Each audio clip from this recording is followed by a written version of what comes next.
اللهم صل على محمد وعلى آل محمد كما صليت على إبراهيم وعلى آل إبراهيم إنك حميد مجيد اللهم بارك على محمد وعلى آل محمد كما باركت على إبراهيم وعلى آل إبراهيم إنك حميد مجيد بسم الله الرحمن الرحيم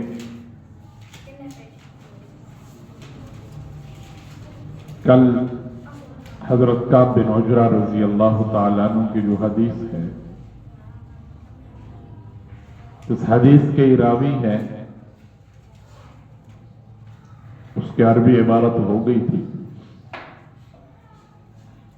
حضرت کعب بن عجرہ رضی اللہ تعالیٰ عنہ کہتے ہیں کہ ایک مرتبہ نبی کریم صلی اللہ علیہ وسلم نے ارشاد فرمایا کہ منبر کے قریب ہو جاؤ ہم لوگ حاضر ہو گئے جب حضور صلی اللہ علیہ وسلم نے منبر کے پہلے درجے پر قدم رکھا تو فرمایا آمین جب دوسرے پر قدم رکھا تو فرمایا آمین جب تیسرے پر قدم رکھا تو فرمایا آمین جب آپ صلی اللہ علیہ وسلم خطبہ سے فارغ ہو کر نیچے اترے تو ہم نے عرض کیا کہ ہم نے آج آپ سے منبر پر چڑھتے ہوئے ایسی بات سنی جو پہلے کبھی نہیں سنی آپ نے فرمایا اس وقت جبرائیل میرے سامنے آئے تھے جب پہلے درجے پر میں نے قدم رکھا تو انہوں نے کہا کہ ہلاک ہو جائے وہ شخص جس نے رمضان کا مبارک مہینہ پایا پھر اس کی مغفرت نہ ہو میں نے کہا آمین شیخ الحدیث مولانا زکریا رحمہ اللہ تعالی جو اس حدیث کو اس بات میں لے کے آئے ہیں وہ اسی ایک جملے کی وجہ سے ویسے حدیث کے دو باتیں اور بھی ہیں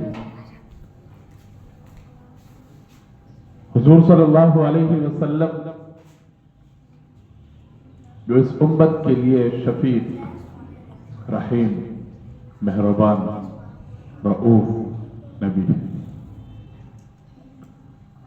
اور میں اکثر ساتھیوں سے کہا کرتا ہوں کہ آپ صلی اللہ علیہ وسلم نے ساری زندگی اپنی امت کے لیے دعا ہی مانگی ہے وہ طائف کا سفر وہ واقعہ کس نے نہیں سنا اب صلی اللہ علیہ وسلم کو کتنا ستایا گیا آپ کو کتنی تکالیف دی گئی آپ کا جسم لہو لہان اور آپ کا جوتا مبارک خون سے بھرا ہوا اس وقت آسمان کے فرشتے آپ کی خدمت میں حاضر ہوتے ہیں اور اللہ کی طرف سے پیغام بھی آتا ہے کہ حبیب آپ لب ہلائے تو ان میں سے کوئی بھی نہیں بچے گا پہاڑوں کے درمیان ان کو کچل دیں گے یہ ہو جائے گا وہ ہو جائے گا حالانکہ دل دکھا ہوا ہو تو پھر بددعا نکلتی ہے دل سے لیکن اس موقع پر بھی دکھی دل کے ساتھ بھی حضور نے اپنی امت کے لیے دعا مانگی اللہم مغفر لامتی فانہم لا یعلمون اللہ ان کو پتہ نہیں کہ میں کون ہوں معاف کر دیں کون سا ایسا موقع ہے اب صلی اللہ علیہ وسلم نے ایک مرتبہ کچھ صحابہ دشمن کے قید میں تھے تو اب صلی اللہ علیہ وسلم نے ان دشمنوں کے لیے بددعائیں شروع کر دی نماز میں ایک دن بددعا کی دوسرے دن کی تیسرے دن اللہ کا حکم آ گیا لیس لک من الامر شیء میرا بھی آپ کا کام بددعا کرنا نہیں ہے مکہ والوں کے لیے حضور نے بد دعائیں کی، اللہ نے منع فرمایا کہ آپ کا کام بد دعائیں کرنا نہیں ہے، آپ تو دعاؤں والے نبی ہیں۔ اور پوری رات حضور کا دعا میں گزار لینا،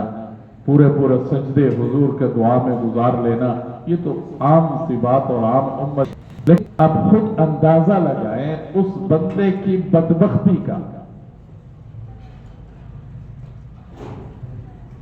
کہ جس کے اوپر رمضان کا مہینہ گزر جائے اور وہ اپنی بخشش اور مغفرت کا سامان نہ کر۔ ایک تو حضور جیسے نبی، پھر منبر پر چڑھ ہوئے، پھر صحابہ کرام کا مجمع، پھر مسجد نبی، پھر جبرائیل امین کی بد دعا جو فرشتوں کے سردار ہے اور جو انبیاء کے سردار ہے، اس نبی کی اس بد دعا پر آمین۔ ایسی بد دعا کی قبولیت میں کوئی شک ہے؟ اتنی سخت ترین بات، اور میں اکثر کہا کرتا ہوں کہ جبرائیل کا آنا، جبرائیل کی بد دعا اور حضور صلی اللہ علیہ وسلم کو آمین کہنا، یہ کس کے حکم سے ہو رہا ہے؟ کیونکہ جبرائیل خود کہہ رہے وَمَا نَتَنَزَّلُ إِلَّا بِأَمْرِ رَبِّكَ۔ کئی دن ہو گئے جبرائیل نہیں آئے، اب صلی اللہ علیہ وسلم فرمایا جبرائیل چنگے بندے، پہلے عادت وہ آئی، اب آئی نہیں رہے، اتنے دن گزر گئے، میں شوق رکھتا تھا آپ کی ملاقات کا، میں آپ کی آمد کا انتظار رہا تھا۔ جبرائیل امین نے اترتے ہی آیت پڑھ کر سنائی وَمَا نَتَنَزَّلُ إِلَّا بِرَبِّكَ، کیوں نہیں، لیکن میں بھی رب کے حکم کے بغیر ایک پر ہلا نہیں سکتا، آپ کے پاس جو آنا ہوتا ہے اللہ کے حکم سے آنا ہے۔ جہاں تک حضور صلی اللہ علیہ وسلم کا اس بد دعا پر آمین کہنا ہے تو یہ بھی اللہ کے منشا اور اللہ کے حکم کے مطابق، کیونکہ قرآن کہتا ہے وَمَا يَنْطِقُ عَنِ الْهَوَىٰ إِنْ هُوَ إِلَّا وَحْيٌ يُوحَىٰ، حضور تو اپنی مرضی سے بولتے ہی نہیں۔ ایک صحابی آپ صلی اللہ علیہ وسلم دوسرے منع کر دی، یار کبھی حضور مذاق بھی کر رہے ہوتے کس صحابی سے، کبھی حضور غصے میں ہوتے ہیں، ہر گل نہ لکھیا کر۔ اس نے جا کر حضور سے بات کی، آپ صلی اللہ علیہ وسلم نے فرمایا اس زبان سے جو بھی نکلے گا وہ حق ہی نکلے گا، وہ غصے میں نکلے، وہ ہنسی مذاق میں نکلے، وہ سنجیدگی میں نکلے، کیونکہ یہ زبان بولتے ہوئے اللہ کا حکم ہے۔ تو آپ خود اندازہ لگائیں جو دعا ہے اس شخص کے بارے میں جس میں جبرائیل امین بھی شرکت کر رہے ہیں۔ مسجد نبی، ہم کوئی مکہ مدینہ جانا لگا نا، ایسے کیا تھا، دعاؤں میں ہمیں بھی یاد رکھنا، کیوں؟ اس لیے ہمیں یقین ہے کہ مکے کی دعا قبول دعا ہے، مدینے کی دعا قبول دعا ہے۔ اگر مدینے والا دعا دے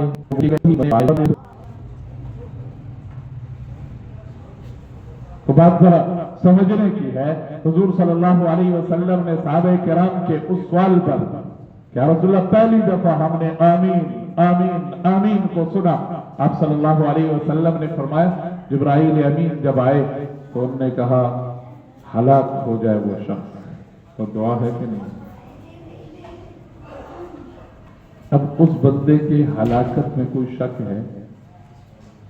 اس بندے کے ہلاکت میں شک کرنے والا بھی کفر ہے، شک کرنا بھی کفر ہے،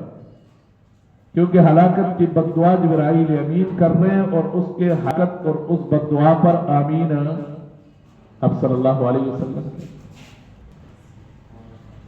ہلاک ہو جائے وہ شخص جس نے رمضان کا مبارک مہینہ پایا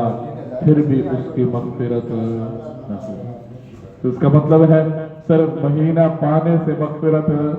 نہیں ہوگی، اس مہینے میں کچھ کرنے سے مغفرت ہوگی، کوئی تگدو، کوئی محنت، کوئی کوشش، کوئی ریاضت، کوئی عبادت، کوئی دعا، کوئی توبہ، کوئی استغفار۔ میں اکثر ساتھیوں کو حدیث سناتا رہتا ہوں کہ ایک روایت میں یہ آتا ہے کہ آپ صلی اللہ علیہ وسلم نے ارشاد فرمایا کہ افطار کے وقت اللہ 60,000 بندوں کے مغفرت کے فیصلے فرمائے۔ ایک روایت میں افطار کے وقت 10 لاکھ تک کی تعداد آئی ہے، لیکن بھائی کس کی ہے؟ یہ ایک دن کی، پھر 30 دن ہے، 30 راتیں ہیں، گنتی کہاں تک پہنچے گی؟ اگر اعلان کر دے تو وہ خود بخود میرے تک تو نہیں پہنچتا نا۔ شہباز شریف رمضان پیکج کا اعلان کر دے، میری کوشش دے میں بھی اپلائی کرتا ہوں، ہو سکتا ہے مینوں بھی مل جاوے۔ کوشش تو ہر بندہ کرتا ہے، پھر اہل ہے اہل نہیں ہے فیصلہ بعد میں ہوتا ہے۔ ادھر تو ہم کوشش ہی نہیں کرتے، اپنے بخشش کے لیے درخواست ہی نہیں دیتے، اپلائی ہی نہیں کرتے، تو پھر کیسے بھائی؟ ہم پر بھی مہینہ گزر رہا ہے، پھر روزہ بخشش کا ذریعہ، قرآن کی تلاوت بخشش کا ذریعہ، افطاری کا وقت دعا کا مانگنا بخشش کا ذریعہ، تراویح کا پڑھنا بخشش کا ذریعہ، نمازوں کا پڑھنا بخشش کا ذریعہ، تہجد کی نماز میں سے مانگنا، نہ روزہ رکھ رہا ہوں، نہ نماز پڑھ رہا ہوں، نہ تراویح پڑھ رہا ہوں، کچھ بھی نہیں کر رہا، جا کے جمعہ پڑھ لوں گا تو ہو جائے گا کام۔ ابھی کل پرسوں سے ایک ساتھی کے بارے میں دیکھ رہا ہوں، وہ نہیں آ رہا، پتہ مجھے چلا کہ وہ کام میں لگا ہوا ہے مستری کے ساتھ۔ تو میں اپنے طور پر، آپ یقین کریں، ابھی دوپہر کو اس کے بارے میں سوچ رہا تھا کہ وہ بندہ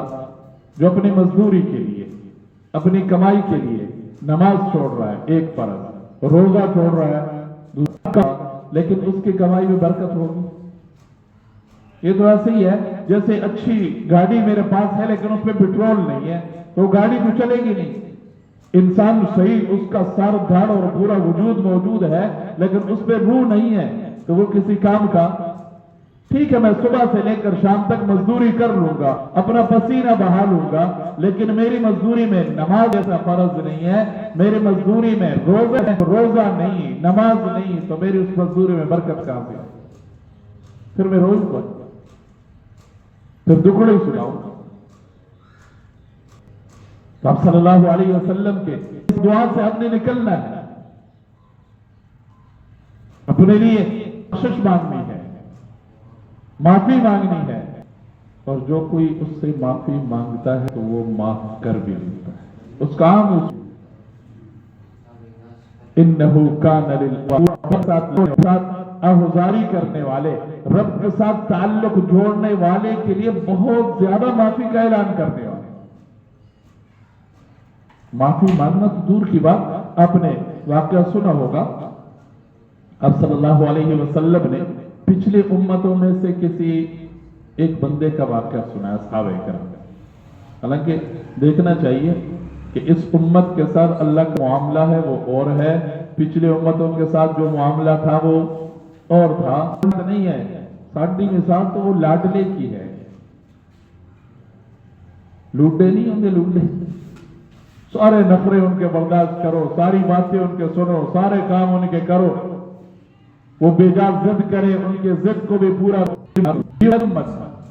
آپ صلی اللہ علیہ وسلم نے ارشاد فرمایا، پچھلی امتوں میں سے ایک بندہ تھا جس نے 99 قتل کیے تھے، 99، ایک کم 100۔ اس کے دل میں خیال آیا کہ اللہ ہے، مجھ سے پوچھے گا 99 قتل ہے، کیا سزا ہوگی اس کی؟ چلو معافی کا طلبگار بنتا ہوں۔ معافی کا اس نے ارادہ کیا، ابھی توبہ کی نہیں، اس نے ارادہ کیا، کسی ایک بندے کے پاس، صوفی کے پاس چلا گیا، اس سے کہا بھائی میں نے 99 قتل کیے ہیں، میرے لیے کوئی؟ انہوں نے کہا توبہ کر، تجھے کہاں سے معافی؟ انہوں نے کہا چلو 99 100 تے پورے ہو جانا، تو بھی اگے ہو۔ 100 کر دی، اس نے اسے مار دی۔ پھر کسی بندے سے پوچھا، انہوں نے کہا فلاں علاقے میں ایک مولوی صاحب ہے، عالم ہے، اس لیے مسئلہ جب بھی پوچھو کس سے پوچھو، صوفی نہیں، بس تبلیغی ساتھیوں سے مسئلہ پوچھ لیتے، کئی پوچھ کے جی استاد جی مسئلہ پوچھے اسی میں 10 سے ہوں گی، میں کہا جی 10 چڑھ گیا تو پوچھو دی ضرور، اس نے تیرے سے مسئلہ پوچھا، ایک ماحول ہوتا ہے، ہاں پوچھے، کوئی کس سے پوچھے، ٹھیک ہے بھائی میں پوچھ کر آپ کو بتاؤں گا،